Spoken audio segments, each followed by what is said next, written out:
You know, Joe, his main thing was playing against Bob Feller. You know, when he hit Bob Feller and Satchel Paige. Yes, he was great.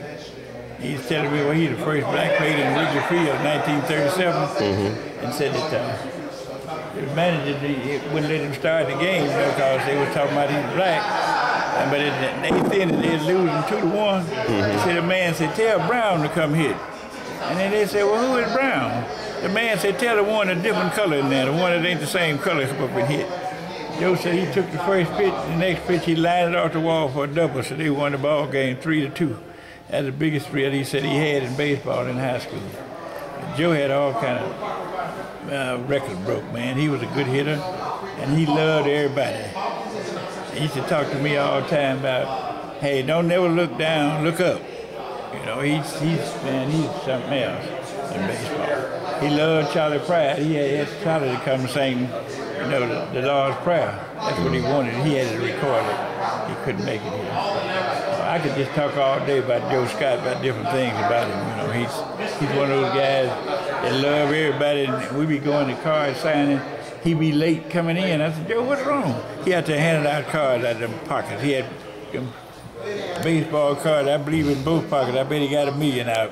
You know how Joe is. He ain't gonna let you get away unless you get one of them cards. But I was with him, you know, last trip we made was in Milwaukee. I got a tape of that. I got a DVD of that. If you'd like to have it, I'll give it to you. Yes, sir. And that's Joe, I mean, I'm sorry today they didn't ever get up there and talk, because, man, he'd have got up out of that grave out of his casket if he knew he didn't let us talk. Because that's what he wanted. That's one of the main things he said. He said, Ollie, I want you to speak over me. I said, well, Joe, what could I say? He said, well, if you can't think of nothing, just say, well done, Joe Scott. He's up there, man. I tell you what, I hate to say goodbye to a good friend like him, man. He was a friend.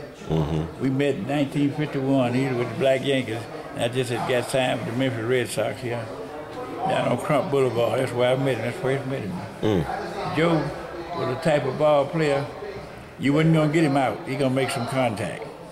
And I believe to this day, if it hadn't been for, you know, the color being black at that time, I believe Joe, he would have been a major league ball player, easy. That's what I told you. So Jackie Robinson wasn't the best ball player. Joe would always tell me that. He said, but Jackie was the most dependable guy that they probably could trust. He said, now they had a guy by the name of George Gibson.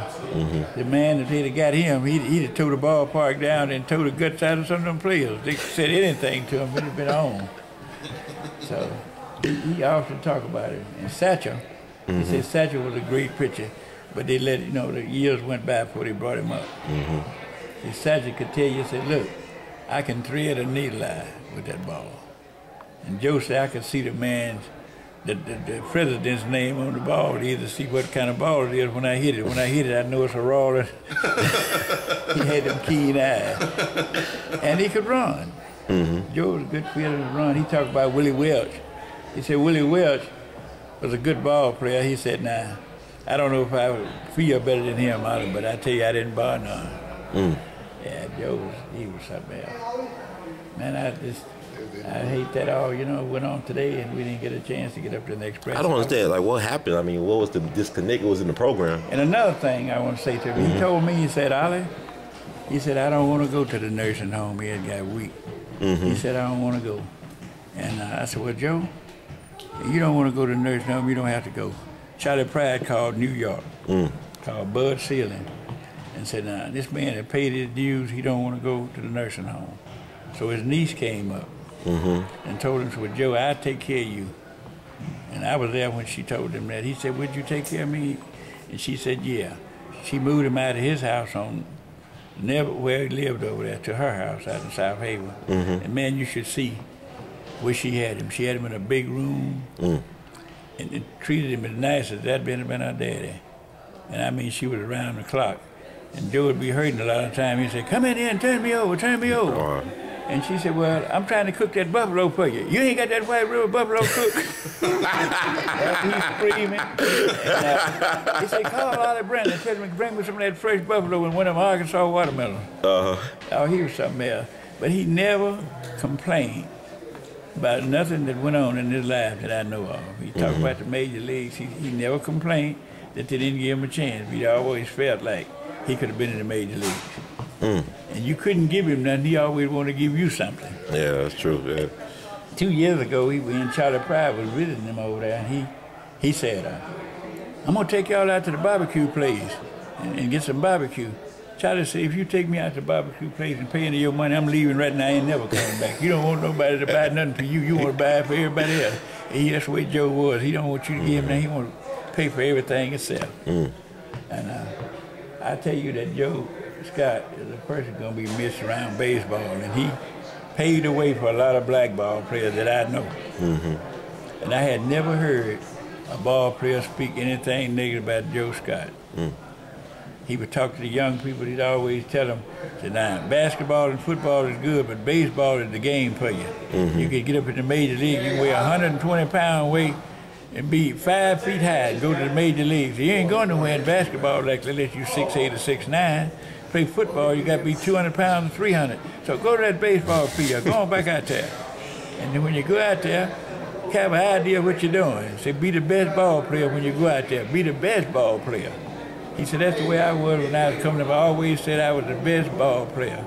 And I showed that when I went on the field. He said, no matter where I played at, I gave him my best, because there's always somebody looking at you, no matter where you play. He used to tell me, say, location, location, use a pitcher. He said, if you want to be a good pitcher, be able to locate those strikes, When I was young, he was telling me, he said, look, every time you pick that ball up, I want to see you throw into a catcher and have an idea of what you're doing.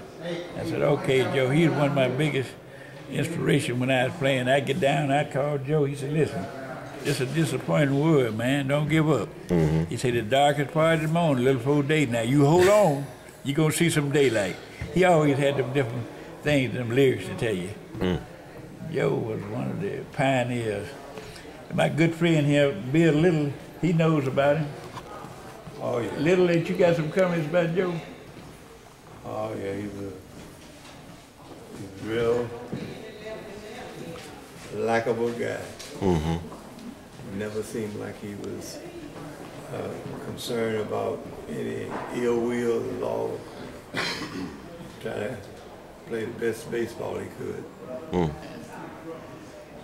he hung around a very long time, and that's probably was the reason he did, because he didn't seem to have any enemies. Baseball was his love, and the people around him. And he loved his baseball card now. I got some couple. I got some. He got that coat, he handed them out. We be going to these cards signing. I said, where's Joe Scott? Go outside, he handing cards out. How many planes did y'all miss? He's been with him for a long time. He knows Joe. You got anything to say, sir? Oh, man, we love some Joe Scott. I'll tell you a little story here. About 2005, it was Negro League Salute Day at Auto Park.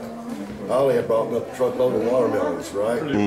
So after the ball game and the festivities and everything, all the players got together and Ollie was giving out watermelons, right? So here I am and my son, we're walking up and down Union Avenue taking watermelons to all these black ball players' cars. And Joe Scott said, man, things sure have changed a lot, haven't they? I said, you bet they have. I'm proud to be here. But he was a sweetheart. He's what a dear friend means. He was a dear, dear person. Oh, yeah. And we missed him already. Thank you. Yeah. Joe will be well missed, I tell you that. I know that's right. I talked to him about 3 and 4 times a week when he got, down where he couldn't go. And I called him. I said, Joe, how you feel? He said, now that you called me, I feel good. Well, you coming over and bring me some of that buffalo. That's all he talked about, that White River buffalo. Good to see you, man. And he was great.